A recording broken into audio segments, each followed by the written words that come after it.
understanding of Rogue. Who would have known that Tempo Rogue wants to make tempo plays?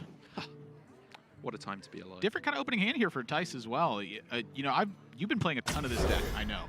What kind of hands are you looking to have versus Viper? Like, if this was your opening hand, is this a keep scenario? It's really interesting because I know that I am not at the level where I could play this deck in Grandmasters. Obviously, these are the best players in the world.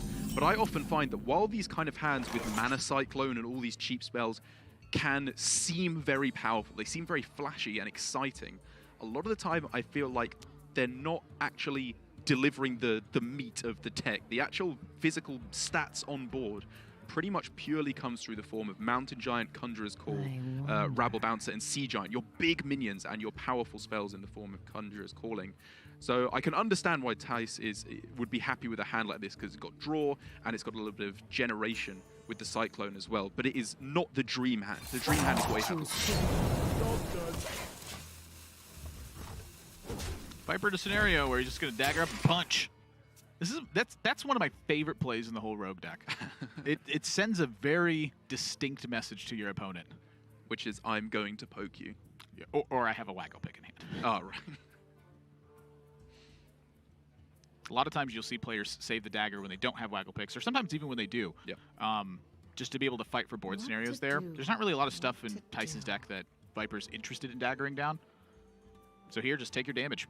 Yep, I can definitely agree with that, because it looks at the moment like we've got a pretty straightforward plan here of just SI7 Agent into the waggle pick, just keep on hitting your opponent. Whoa. And Thijs here, even though, as you said, this indicates that there's a waggle pick in his opponent's hand, he just wants to get stats on board. You know, I think I like this from Thijs, and the reason why I personally like it is because Viper's not on coin.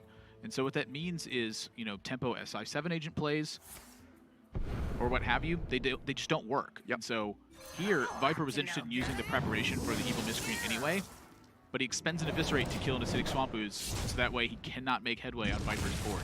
So I think the Ooze here from Thijs is really smart because A, he's got Harrison Jones, but B, he's got 2 copies of Mirror Image to soak up weapon attacks as well. You know, that's effectively destroying a weapon a lot of times. And I think another big reason of why Thijs played it is it absolutely sabotages the Hench Clan Thug opener. Because if your opponent daggers on 2 and then plays it, the Ooze perfectly trades with a 3/3 Miscreant, but obviously wouldn't trade with a 4/4 version. So I think overall, that's a really good spot from Thijs, that it doesn't have to get the absolute most amount of value every game. It's just got to do enough. I just had a casting epiphany, which is I always mention the secondary reason why a player did something, because to me, the first one, I'm like, well, of course.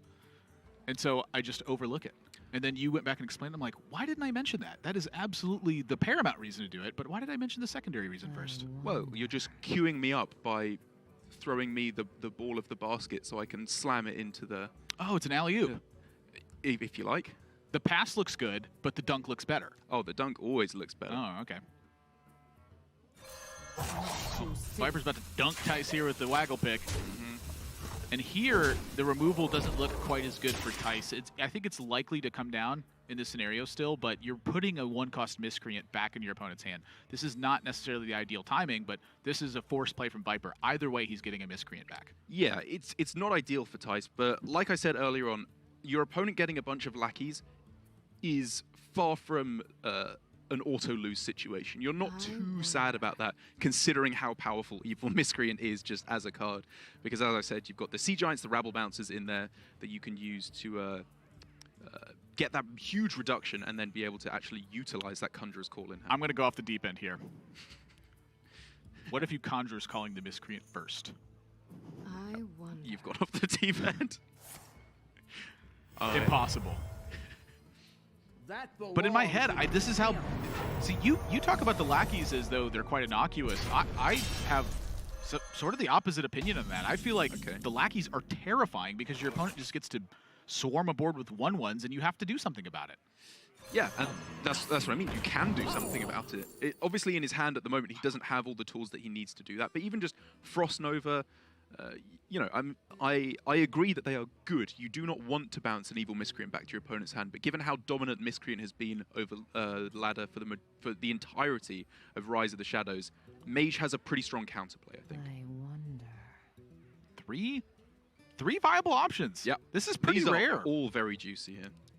Betrayal, good against the Conjurer's Calling turns. Eviscerate, good because it's Eviscerate. You include it in your deck. And Walk the Plank handles big stuff pretty well. Viper going to opt for Betrayal in this spot. So I am a little bit curious about the Betrayal because of the Harrison Jones staring you in the face. So if you're going to play Miscreant this turn, it is immediately challenged. And then, you know, Kicker, you're still leaving a 5/4 up. That's true, which trades very nicely against your Miscreant and also could then just be Conjured. Oh boy. Speaking of Conjurers, this is looking like a nice Conjuring turn that's coming up.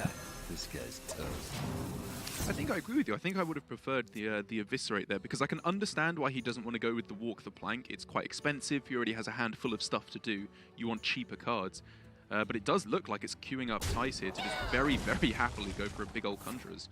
You know, perhaps that's something that you're Surprise! It does not actually duplicate the minion in play. You just get 2 random 5-cost minions from that Conjurer's Calling. It happening to be a Harrison Jones that's something. Hilarious. Comedy gold. Yep, and then the double mirror image plus the Mana Cyclone, and I feel like Viper is in tough shape now. Thankfully, to deal with these mirror images, though, he has that Betrayal to... Look at the presence of mind to play around Betrayal as well. That's true. Good point, yeah. Positioning matters so much more in this format, I feel like, than it really has in recent memory. Nothing. Wasn't a believer in the crushing walls meta. You know, that situation came up a lot. It just was never present. Yeah. Well, against a wide board, Fan of Knives is obviously tempting. I'm thinking like almost some desperate territory here. Viper actually has no copies of Fan of Knives anywhere in his lists.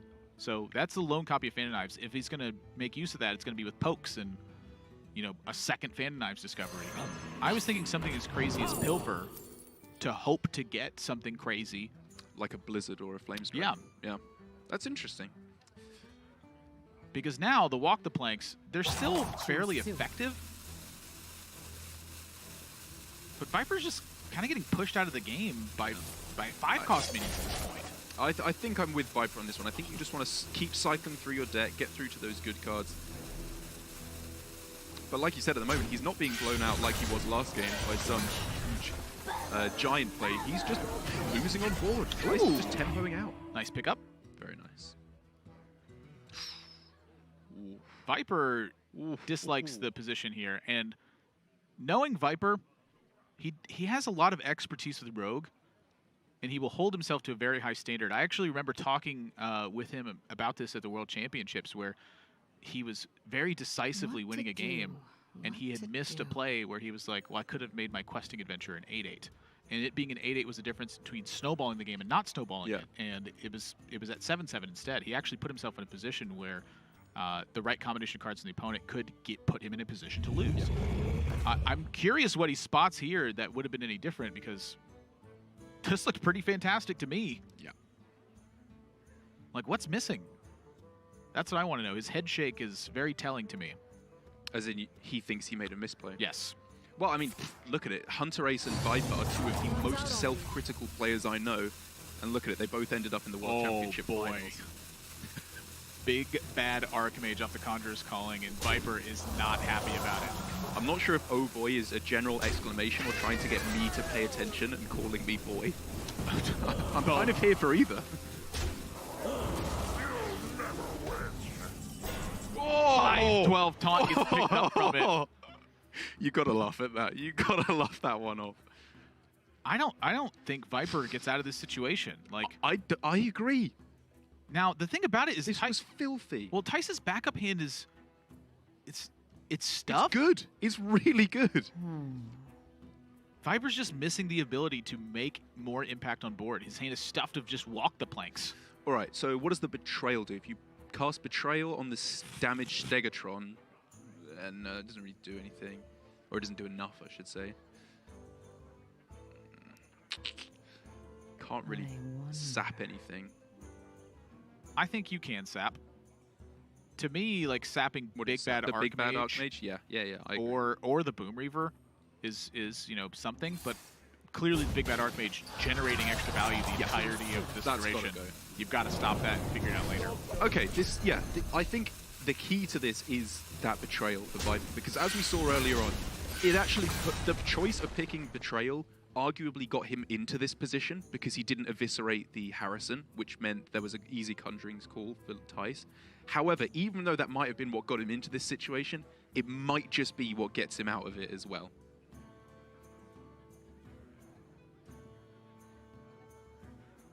It's tough to think. All of this started because of that Harrison Jones.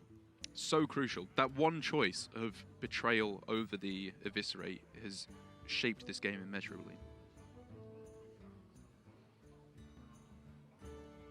And, you know, to Viper's credit, Thijs had a very good hand, and he's not going to slip up anyway in this matchup. So he probably wouldn't have been in a great position anyway. However, I think slightly different lines could have been what he needed to wrestle this miserable situation back into a slightly more ameliorated one. Unity. Oh, Yeah. I didn't even think that you could do that. Well, something to note here, though, is you mentioned the play last game of ping your own minion to keep it, you know, not vulnerable to walk the plank. Okay. In this situation, though, Thijs's game plan, because he has Pyroblast in hand, was just to set Viper to 10. And that plan has now been accomplished. If Thijs does not lose in the next 3 turns, in his mind, he's basically just won the game. Yes.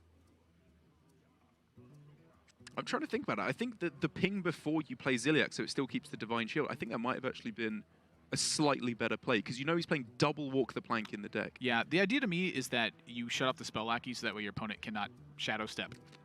Yeah, okay. Crazy. Yeah. Maybe I'm getting a little bit too fancy here. And I believe one of the walk the I think planks it's a lot of. I never really thought about it. Lucky. But Yeah. I think it has a lot of. I mean, Thijs is, I think, fairly aware that Viper's coming into the second walk the plank. Yeah. The problem with the second walk the plank is it's just not really getting the job done. There's still 2 5/2s on board that are not getting touched. Make that 1 5/2, but now you're going to 5. Yeah. He's very, very, very low on health indeed. But finally, Viper has managed to clear this board, which, to be honest, I did not anticipate he would be able to do this all game. And he's got the heal as well. You know, double life drinker does get him up to 11. And hero power gets a Okay. down to 10. Well, Mr. Living in reality. I will show you fear. Thijs has this one on lockdown. Didn't get the giant, which is a little bit sad for him. But, I mean, he can do whatever else, right? Unexpected results. Oh, I guess maybe if you get Doomsayer, it's worth playing around that, because you're in such a good spot. It resets the board for you. That's still, true, though. actually. Yeah, it's not even that bad. And, you know, Viper's at 5. So 2/2s are threatening right now. They're very threatening. They really are. And now that he's got the Kobold Lackey, Kobold Geomancer, that's the extra 1 spell damage for when Viper goes up to 11, so the Pyroblast can kill him. It's all thought through.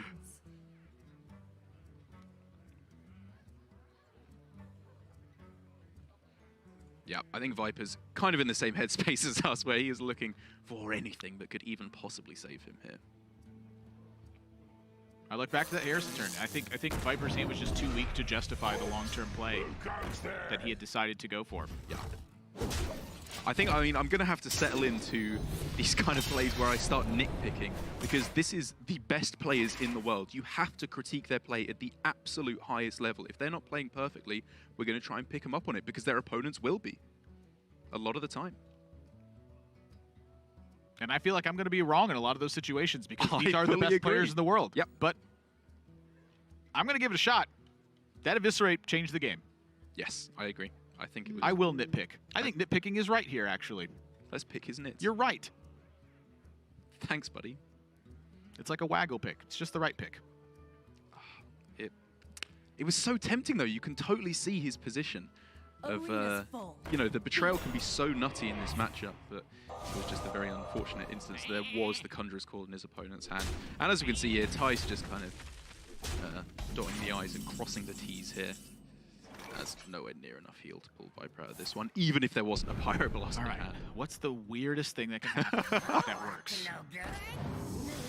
Well, if there's anything, it's 2 spell lackeys that can do it. A step. Let's try again. You got to think through, like, what is it though? Like, what does the job? Like, I mean, if you're in Viper's position, if you assume Thijs has Pyroblast, is there anything that does it? I don't Well, think no. there is. You just assume he has no burn in hand. Counterspell? How do you even get counterspell? Pilfer? Okay, pilfer. Yeah. Or But you also have to deal with the board. well, There's too many things. I think that the most likely outcome is he picks Step, Shadow Steps his Lackey, plays it for 0 mana, and then plays Vanish. Is like, in his eyes, probably his out. Oh wait, he's got a prep active. Sorry. Oh, he's got a prep active right now, so he wouldn't want to play. Yeah, but this is effectively zero the same mana thing. He needs yeah. the Vanish right here. Okay, yeah, this was the right way to do it then. Doesn't get it. He can just play Myra's here, I guess. Yeah. Viper trying his absolute hardest, fighting tooth and nail, but just fell too far behind in tempo at the end of the day. Thijs is going to take a 2-0 in the first European Hearthstone Grandmasters match, and in very convincing fashion at that. A Pyroblast to end. A nod to the old days. What a way to close things out. Beating the runner-up of this year's Hearthstone World Championship.